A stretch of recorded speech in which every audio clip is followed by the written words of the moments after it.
Hello and welcome to Rock and Roll Bedtime Stories.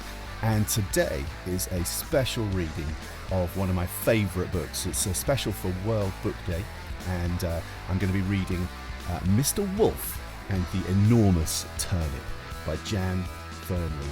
And this is fantastic. If you like this book, please go and buy it. This particular version has a CD attached with lots of extra songs and all that kind of stuff. So, here we go.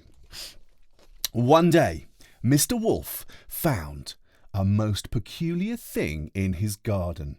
It was a great, big, enormous turnip. Yum, yum, he said, licking his lips at the thought of spicy turnip stew for supper. But even though he pulled and tugged, the turnip would not move. Suddenly, a croaky little voice called out from behind the bushes. "Won't somebody help me, please?" It was a little frog, and he had a very sad story to tell. "Once I was a handsome prince, and then a horrible witch cast a spell on me, and now I'm a frog," said the frog. "Only a kiss from a princess will break the spell. Please help." Mr. Wolf's tummy rumbled long and hard. He looked at the turnip. "If you help me," said the frog, noticing Mr. Wolf's hesitation, "I'll command my servants to pull up your turnip." "What a nice little frog," thought Mr. Wolf. "I'll do what I can." Mr. Wolf took the frog to the royal palace where the beautiful princesses lived. "I'm sure we can persuade a princess to kiss you better," he said. They found the first princess in a royal chamber. Minstrels serenaded her with sweet music as she pranced about, admiring herself. Mr. Wolf bowed his best royal bow and said, "Your Royal Highness, a witch cast a spell on this prince. Please, will you kiss him better?" "Get lost," said the princess. "I'm not kissing a slimy frog." "Perhaps I can tempt you with some turnip stew," said Mr. Wolf, his tummy rumbling at the very thought of it. "I don't want stew from the likes of you," scoffed the princess. "Never mind her," said the cat with the fiddle. "She's awfully vain, but what about me? I'm a royal cat. You can trace me ancestry right back to the Egyptians. For a bowl of turnip stew, I'll kiss him better." So everyone agreed it was worth a try. So the cat kissed the frog. Wham, wham, wham, kiss, kiss, kiss, kiss, kiss. Nothing happened. "Oh no!" cried the frog. "I am doomed to be froggy forever." "Don't give up," said the cat.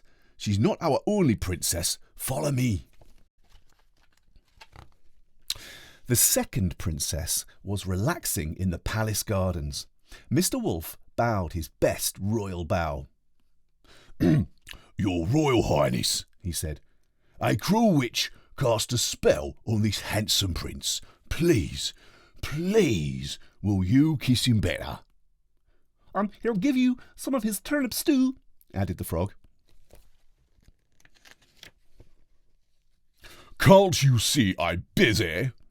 shouted the princess. "Anyway, I hate turnip stew." "Don't mind her," said the servant goose.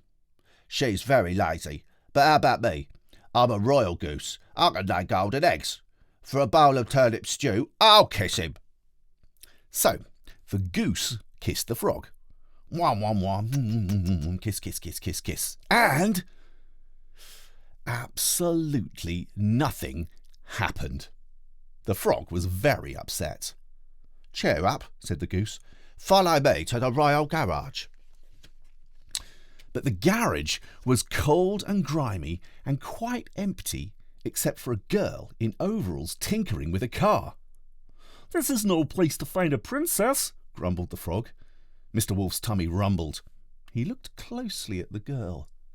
She wasn't very fancy, but she was a princess.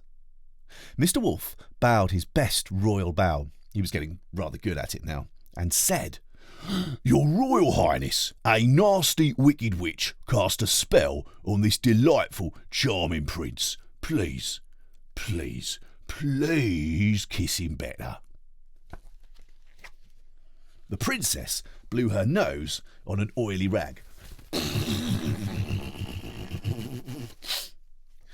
"What's in it for me?" she said. "A delicious bowl of turnip stew," replied Mr. Wolf. "I love turnip stew," said the princess. "Yum, yum." You don't look like a princess to me," said the frog. "Hush up, frog, and hold still," commanded the princess. Kiss, kiss, kiss, kiss, wham, wham, wham, and Shazam! There stood a handsome prince. He was absolutely splendid. Mr. Wolf was very impressed. "Your Royal Highness, sir. Mr. Prince, sir," he said politely, "now it's your turn to help me." "Oh, no," said the prince. "It's simply not done for a noble prince to be seen consorting with common wolves and grubby old turnips. Out of my way, before I throw you in my dungeons." "What a waste of a kiss," said the princess in disgust. "And still no turnip stew," said Mr. Wolf. It was time for drastic action. Mr. Wolf telephoned the witch who'd made the spell. "We're having problems with our prince," he said. "He's mean and nasty, and he doesn't keep his promises." "I know," replied the witch. "That's why I magicked him in the first place." "Can't you change him back?" asked Mr. Wolf. "Sorry," said the witch. "I'm afraid you're stuck with him." "Oh, no," sighed Mr. Wolf. "Oh, no," shrieked the princess. "Those rascals are stealing my car." Mr. Wolf thought very hard for a moment. There was only one decent thing to do. He gobbled the rotten prince up, and the horrid princesses too. Snap, snap, snap, snap, snappity snap. Om nom nom nom nom. "Good riddance to the lot of them," said the nice princess, and she gave Mr. Wolf a big hug and a kiss, kiss, kiss, kiss. Mwah, snog. "Now, let's go back and pick that turnip," said Mr. Wolf. Together, Mr. Wolf and his new friends pulled and tugged and heaved and huffed, and finally, pop, out came the turnip.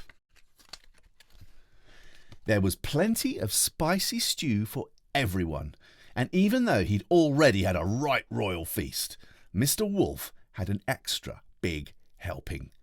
Yum, yum. The end.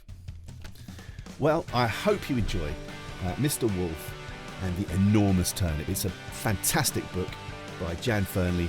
It's kind of aimed at 5 to 7-year-olds, I'd say, but I kind of enjoy it too, so I hope you did too. Okay, that's all we've got time for today. Have a good night's sleep, and I will see you sometime soon.